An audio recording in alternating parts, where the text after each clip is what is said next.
Priya, welcome to our podcast. Thank you so much for inviting me, Joanne. So just so that the audience knows the background, the other day I love going to book court just to have a look at what else is new out there. And I always have a look, they have a small table on which they have a Mauritian section, and I always have a look and, you know, what's new, because I love seeing new talent emerging. I think there's not enough in Mauritius, but we can talk about that later. And I saw your book. I fell upon your book, Riambel. They had the French version. I understand the English version is now out. You recently had the launch. But if we go back a step, Priya, how did your writing journey start? Were you always a writer? That's a really good question. I think I was always a reader first, and I started reading books really when I was very young. I was just fascinated by books.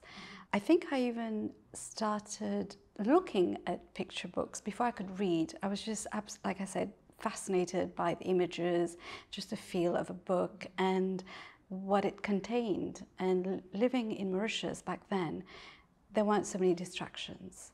So I turned to books. And I remember teaching myself to read. And once I could read, I could not stop reading. I read whatever I could find. So fiction, non-fiction, anything? Anything. I'm talking like, you know, when I was Sure, very young now. So mostly fiction, probably. Yeah. And then it just grew from there, really. And then at some point, I had read all the books. I would go to the libraries, and we were allowed a limited number of books. And I remember going to the school library. I went to Lorette, and even there I would read all the books within, I don't know, and then I would get bored.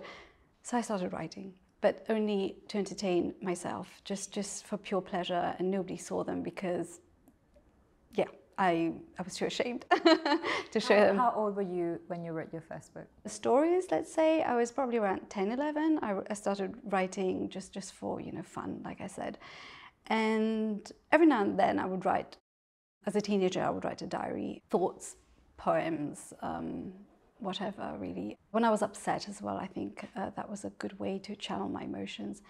And then with my children, funny enough, when my daughter was about 3, we were visiting Mauritius on holiday, and my son was only a few months old, and I was looking for a book to teach my daughter about Mauritius, a picture book about the dodo. And I, like you, love going to local bookshops and look at local books and support local authors and artists.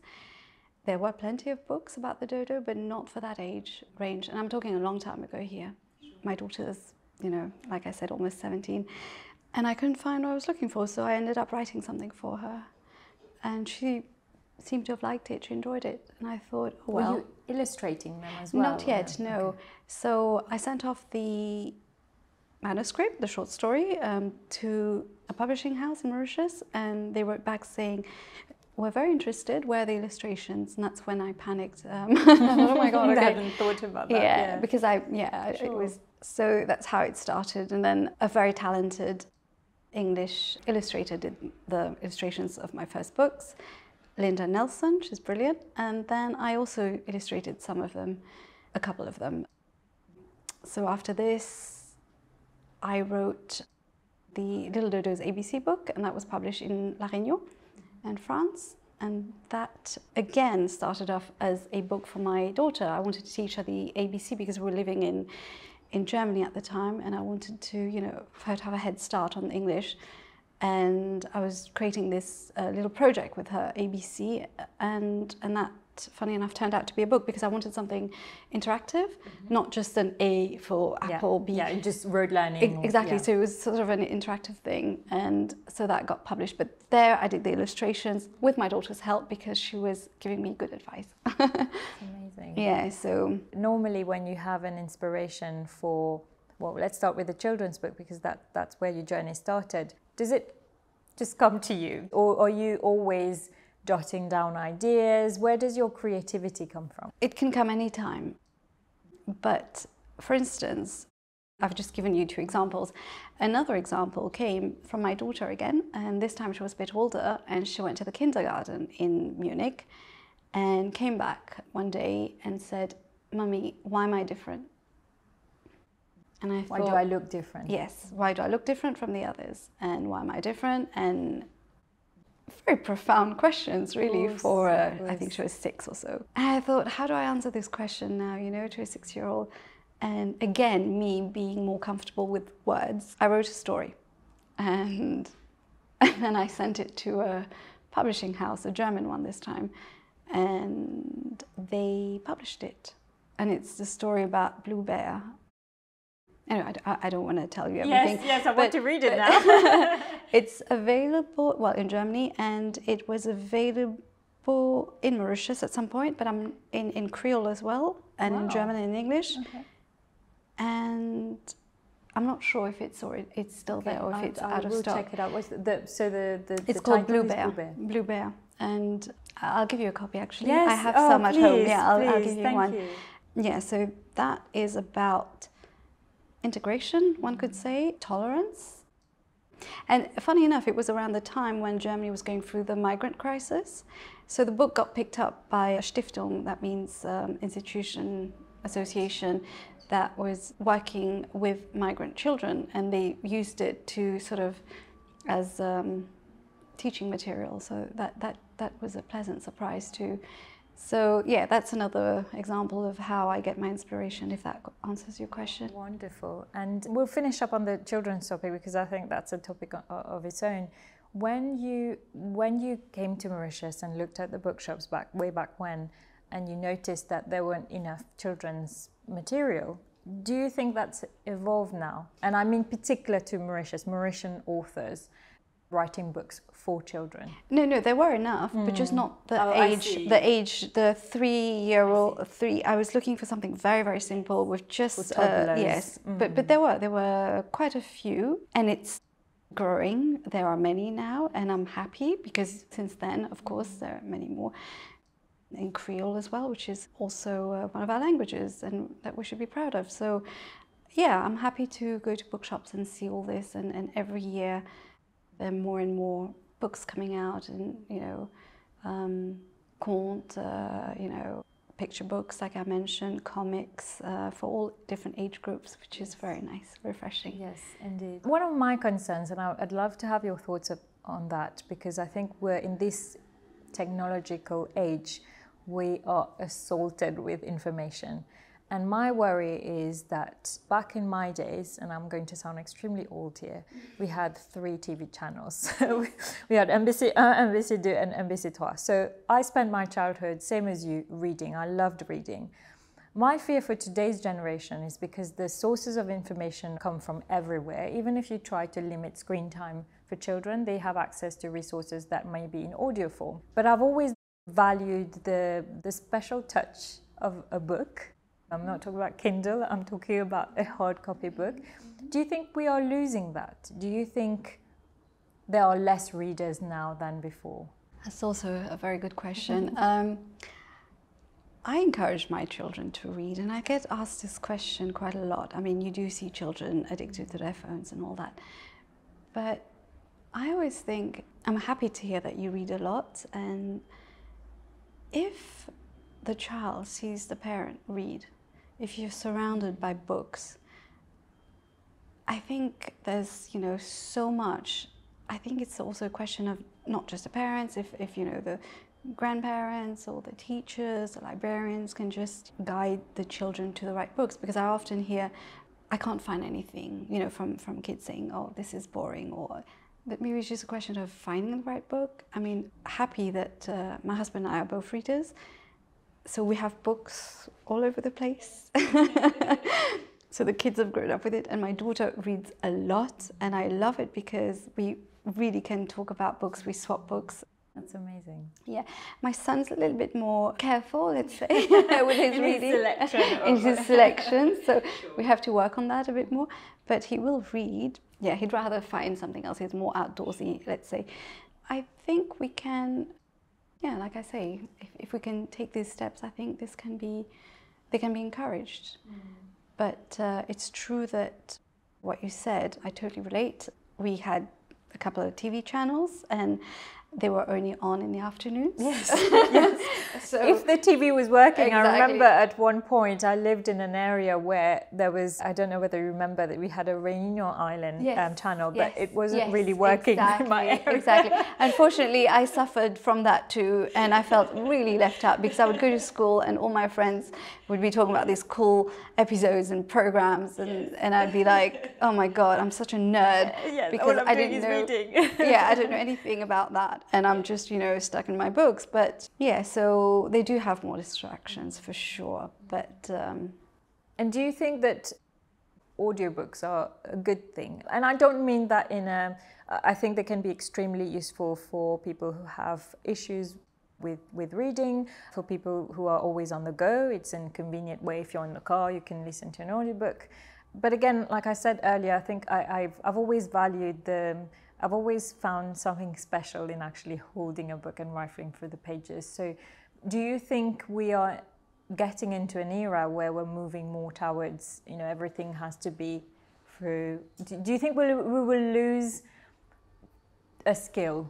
I'm like you. I am not so much into audiobooks, but I know my husband is, for instance. When he's driving, he loves it. So it is more convenient in you know, today's world. I mean, we're so busy. So I know I have a friend who jogs 1 hour every other day, and that's how she finds the time to listen to, read. That's her way of reading. So I think it's just a new way of life and preference as well. I personally prefer to hold the book and smell the book. And we talked about childhood earlier on, and actually I partly grew up in London. When I was about 4 to 6, I was in London, so my first language is English, and I remember my teacher taking us to the library, and it was huge, it was beautiful, it was like entering this shop full of candy, but it wasn't candy, it was books. And that feeling stays with me when I open a book and I smell it, and I love old books. I have a collection of antique books as well. So I think it's just a question of preference. I think. Whatever suits your lifestyle. Sure. Well, if you read non-fiction, you're consuming knowledge. And may I ask, do you have a preference for fiction versus non-fiction, or you read everything? Right now, more fiction, because I'm doing a lot of research. But also non-fiction, because for research purposes it's also, so I tend to alternate.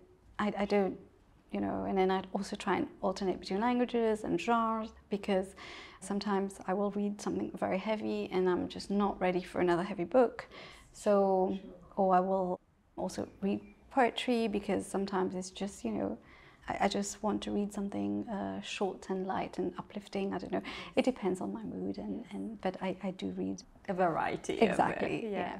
So I want to come back to Riambel now, which is the book that caught my attention. And as I said, I read the French version, and one thing that really, I mean, it really has resonated with me. It is a fiction book, but I think it tackles, or at least touches on, some very dark aspects of the Mauritian society. And I think that's what it resonated with me the most. What was your inspiration for, I mean, you mentioned that you have a place there, so it's probably a place very close to your heart now. What was your inspiration for the title and the book? Let's start with the book first. Inspiration came during Black Lives Matter. I was living in Germany at the time, and I was watching all the manifestations, the protests, movements happening all around the world, including Germany. And I remember listening to some conversations that I found deeply disturbing at the time, and I just felt so angry, so disturbed. Conversations going on in your entourage? Let's put it that way, yes. Wow. And I thought, I think there's something missing here. And I started thinking, and I thought, you know what? I'm sort of tired of this one perspective, of one way of seeing things. And at the same time, I was also a bit tired of the white male gaze, as they call it. And I decided I needed to do something. And I talked earlier on about channeling my emotions, and writing is one way of doing it. So It was during the holidays. It's called Pfingstferien, I remember very clearly. And so we had a long weekend. So I sat down on the Thursday, so Thursday, Friday, Saturday, Sunday, Monday. And those 5 days and 5 nights, I wrote the first draft of Riambel. The first draft. Yes, but in a week, basically, or less than a week. But it was really, really intense. Yes, whatever was going through you. It was really non-stop writing, and I've never written like that in my life, and I don't know if I ever will be able to write. And like that was before, so that's when you were still living in Germany, so it's not like you were sitting in a village in Riambel.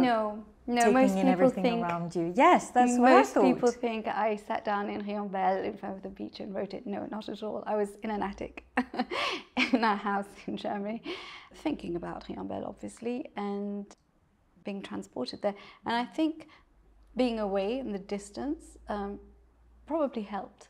Had I been in Riambel, I'm not sure if it would have turned out the same. I don't know, but I think what really helped was the distance, and also it was during lockdown. I hadn't been to Mauritius for a while, and there was this sense of longing. So I was really, all this came in my writing, I think, because I was missing the beach, missing home, and I think that helped. And you've read it, so you know that it's in fragments, in snippets, as some would call it, and that's also done on purpose. I wanted all these different voices from different perspectives, but always women. There are very few men in there as characters, and I wanted to really show the other side, I think, or at least tell a different story. And the other thing is that I didn't have a clue back then who would... I didn't even think anybody would read it, actually. I thought I would have 2 readers, my daughter, who was about 14 at the time. And your husband. And my husband, obviously. And then it just went from there. So, and then after the first draft, I let it rest, because that's what I normally do. And also I was exhausted, because it was... You wrote non-stop for 5 days. It was exhausting. I put everything into it, my soul, my tears, my energy, everything into that book.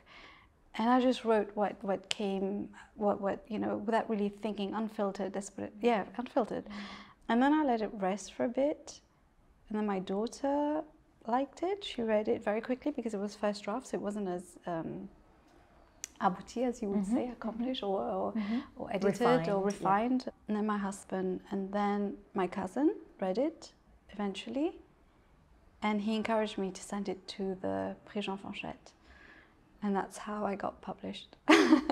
And you won the prize. Yeah, that I didn't see coming, because my intention or my motivation for sending it in was to meet Luc Lézieux, because he's the president or the chair of the jury, and I thought, well, if I send in my manuscript, then I might catch his attention, and I will get invited, because I think in the past the participants are invited to the ceremony, and I thought I will get to meet this great author that I admire. I've read a lot of his books, and so that's how it started. Wow.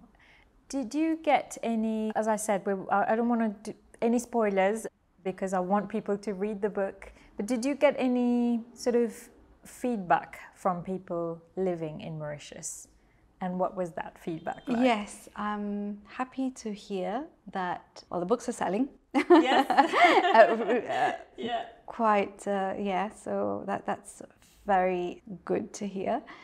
The feedback I'm getting is that it's refreshing, that these are subjects that are taboo, that people are not comfortable with. Racism in Mauritius, slavery in Mauritius, history that people don't want to admit, things that happened. It got people talking. Or at least thinking. As you said, I think a lot of the things are, you know, out there in the surface. We're either uncomfortable with it. I think we're a society who don't necessarily like confrontation. Oh yeah. Even though, you know, we're raging inside, or actually it's so deeply hidden in our psyche that we kind of pretend everything's fine and the big elephant is there in the room, or we think that is how things are and always should be and should never change. So I think, as I said, although it is fiction, I think it's the way it's written is so beautiful that it at least gets you thinking about deeper issues, I think, although, but you know, beautifully written, wrapped in a beautifully written book as well. So I'm glad to hear that people are buying and responding. As I mentioned, so I went the first time, I bought the French book, and then I think I saw somewhere else that it was also in the English language. So I'm hoping they're selling both languages now. Yeah, they are now, yes. My publisher was at the London Book Fair last week, and there were 2 Mauritian booksellers there, and they placed some more orders, I've been told, so that's good. My agent is working a lot with editors, publishing houses, and it's also coming out in the US next month, the US version. But sure, yeah. yes, okay. But that a bit more Americanized. Yes, but that one, my editor did a lot. My publisher worked with, she has her US contacts, yeah. Okay. This was your first adult book, and I'm sure you have other projects in the pipeline. Looking at the kind of the Mauritian context, young writers, young aspiring writers, do you think they are sufficiently well encadrés to enable them to pursue their passion, if that is writing? The reason I ask that is that I don't think I'll ever be a writer, but when I was studying in my secondary school, my passion was English literature. And I remember when I told my English teacher back then, David saw me, that I was going to study law, he looked so disappointed. He didn't hide it. He was like, "What do you mean? I thought you were going to be the next writer." And I took that decision because, for many reasons, and I don't think it was the wrong one with hindsight. Having said that, I think that part of the reason of that decision was probably I didn't feel there was the right framework for me to flourish. Do you think that has changed? I think so. It's funny to listen to your experience, because for me it was the other way around. I wanted to study literature and I was discouraged, so I studied law instead. Did you? Yes. I studied How funny. law. Okay, so there's still hope. Yeah. So I studied law with French, so we managed to compromise. I did French and I studied legal translation. I was a linguist, jurist for a bit. So I know where you're coming from. And back to your question, I think now there are a lot more opportunities, I think, for young people wanting to study or to write. Look at me, I studied law and I still became a writer. But I think you just need to be brave also, and don't be scared to send your short stories to competitions. Teachers, and I like what, for instance, the Institut Français de Maurice was doing for a bit, and even I participated. They had these workshops. I think they're wonderful, and I think they're writers' groups that you can join, informal ones, even readers' clubs, I think, because somehow, like I said, reading, writing, it goes very closely together, at least for me. If you need that sort of security blanket, I don't think it's either one or the other. You could always start in a different career, and maybe it won't be your full-time passion to start with, but write on the side in the mornings, at the weekends, whenever you have some free time, and then maybe gradually evolve to it being a full-time career. As you mentioned that you now write full-time, but you weren't always writing full-time. So what's next for you, Priya, then? Do you have other books in you? I'm sure you do. There is something I'm working on, so let's see where that will go, but there are bits and pieces that I'm doing. So and do you find that Mauritius is the right, because you've now moved recently back to Mauritius, was that a sort of a conscious choice to spend some time here post-pandemic or during the pandemic? And do you think that helps or hinders your creative juices, or actually you're agnostic to your location? It's better since I'm here, I think, but that again is linked to having won the Priya Jean Franchette, and I think that gave me the courage, the confidence, the validation perhaps, to trust my writing. I think I was very insecure, I wasn't that confident before, and seeing the book out there, like I was just saying earlier on, I was in London in February for the launch of the UK version, and then I was in Nantes for the Festival Atlantide as an invitee, and then after that Oslo again for le Festival de la Francophonie. I was invited by l'Institut Français de Norvège. So seeing all this happening, it's like encouraging. Yes, it helps to shed a little bit of that imposter syndrome that all of us women suffer from. Absolutely. I was suffering from that for so long, and I still do. But we're slowly getting there, and I think it's also empowering. It's nice, yeah, to know that there are readers reading my book. It's so weird. And I'm one of them. And last question for you, Priya. Who's your favorite, apart from yourself, who's your favorite Mauritian author? I have too many. No, you have to pick one. You're on a desert island and you have one book from a Mauritian author that you can take with you. Natasha Apana. Yeah, I like her books very much. I've read all of them, and there are many, many Mauritian authors I love. But if I had to choose one, probably Natasha, because I just love her voice. And also, when you hear her, I've had the opportunity to meet her.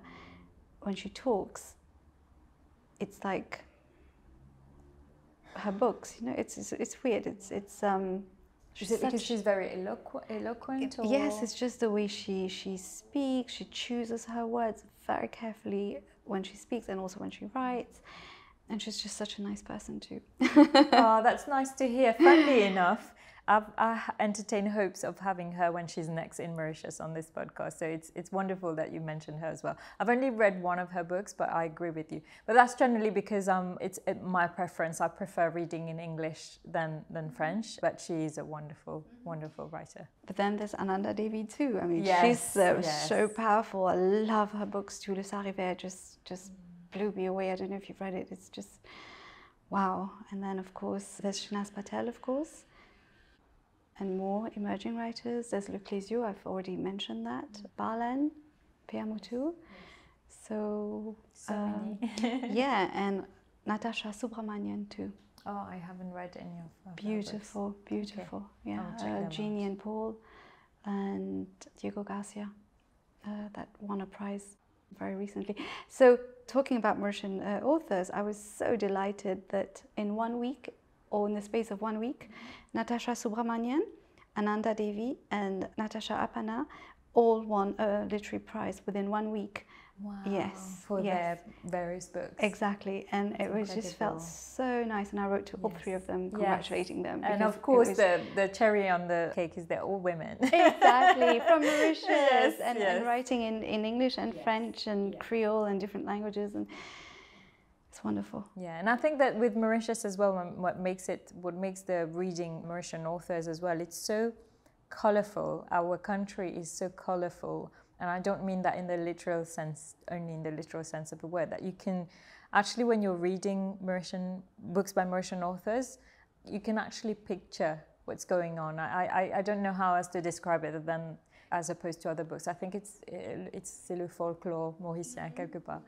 I'm in awe of people like you who just pursue your passion and allow yourself to, as you said, channel this creativity that comes from the universe. And I hope that there are more youngsters who will be encouraged by the work that you do and who will buy your book, who is available at Book Court and Le Printemps as well, Le Printemps. And Press Book and a few more. Okay. It can we buy online as well? Yes, on Kindle, both versions, yeah. Perfect, perfect. Thank you again for your time. No, thank you so much for inviting me. It was a pleasure.